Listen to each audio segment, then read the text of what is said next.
সীতাকুণ্ড। সীতাকুণ্ড হচ্ছে ভ্রমণ পিপাসুকদের জন্য এক অন্যতম পর্যটক স্থান। আপনি হয়তো এখানকার এই পাহাড়ের ঝর্ণার নাম শুনে অবশ্যই অবাক হবেন, কারণ তেরোচংখার ঝর্ণা। এই তেরোচংখার নামটি দিয়েছে এখানকার আদিবাসীরা। তবে আপনাদেরকে আজকে এই তেরোচংখা ঝর্ণার সাথে পরিচয় করিয়ে দিব, যা হয়তো আপনি আগে নাম শুনেছেন খৈয়াছড়া ঝর্ণা বা তেরোতলা ঝর্ণা নামে। তবে আমি এখানে এসে যা অভিজ্ঞতা অর্জন করেছি সব কিছুই থাকছে আমাদের আজকের ভিডিওতে। তো চলুন শুরু করা যাক আমাদের আজকের ভিডিও। আমাদের আজকের যাত্রা শুরু হচ্ছে ঢাকার সায়দাবাদ থেকে।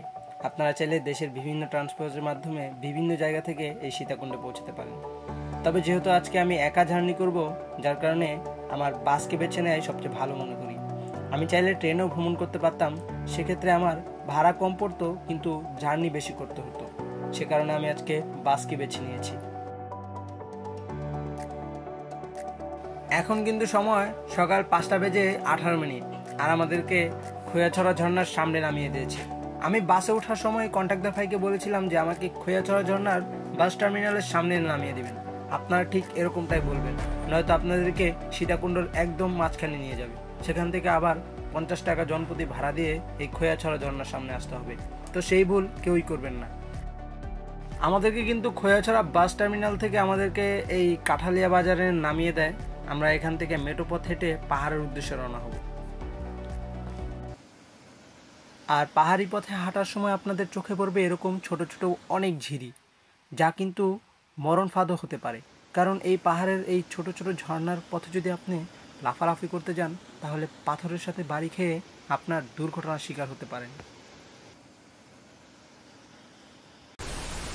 আমরা কিন্তু এখন আছি খৈয়াছড়া ঝর্ণার একদম নিচতলায়, আর এটাকে বলা হয় যে তেরোচংখা ঝর্ণা। আপনারা কিন্তু চাইলে 3টা নামই ইউজ করতে পারেন, সেটা আপনাদের ব্যক্তিগত ব্যাপার। তবে আমাদের এখানে এসে সবচেয়ে ভালো লেগেছে সীতাকুণ্ডের সবচেয়ে বড় পাহাড় কিন্তু এটা, মানে সবচেয়ে বড় ঝর্ণা পাহাড় আর কি, যেটাকে এক কথায় বলা চলে। দেখতে পাচ্ছেন কি সুন্দর ভিউ, মানে মাথা নষ্ট করার মতন।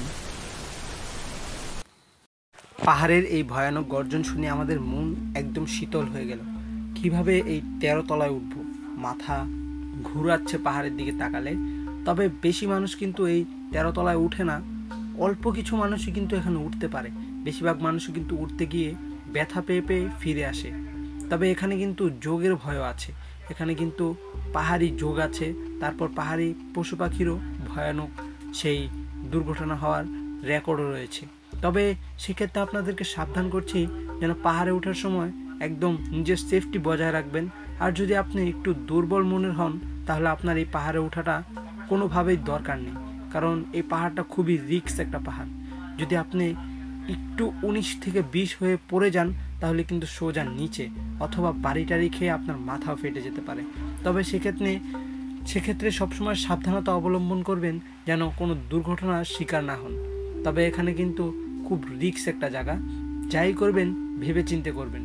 এখন আমি ঠিক ঝর্ণার কত তলায় আছি সেটা বলতে পারবো না, তবে এতটুকু বলতে পারবো যে এই পাহাড়ে আপনি যখন উপরের দিকে উঠবেন, তবে সেক্ষেত্রে আপনি অসংখ্য ঝর্ণার ভিউ দেখতে পাবেন। আপনারা কিন্তু পাহাড়ে ওঠার সময় মাঝবর্তী জায়গায় দেখতে পাবেন এরকম 2টি রাস্তা। তবে সেক্ষেত্রে আপনারা যদি বাম দিকে যান তাহলে আপনারা ঝর্ণার দিকে যেতে পারবেন, আর যদি ডান দিকে যান তাহলে একদম পাহাড়ের সর্বোচ্চ ভিউ পয়েন্টে যেতে পারবেন। আসলে এটাই কিন্তু 13 নম্বর শট। এখানে আসলে কিন্তু আপনারা পাহাড়ের সর্বোচ্চ ভিউটা দেখতে পারবেন, পাহাড়ি ঝর্ণার। তবে এই তেরোচংখা পাহাড়ের সর্বোচ্চ সুন্দর দেখতে হলে আপনাকে কিন্তু ঠিক 13 নম্বর শটে আসতেই হবে, নয়তো কিন্তু আপনি কখনো এই পাহাড়ের ফুল যে সৌন্দর্যটা সেটা দেখতে পারবেন না। তবে আপনি কিন্তু নিচতলা থেকেই আপনি অনেক সুন্দর সুন্দর জায়গা দেখতে পাবেন। তবে আপনি যদি ভ্রমণ পিপাসক হয়ে থাকেন, তাহলে আপনি অবশ্যই 13 নম্বর শটটা ঘুরে দেখতেই হবে আপনার।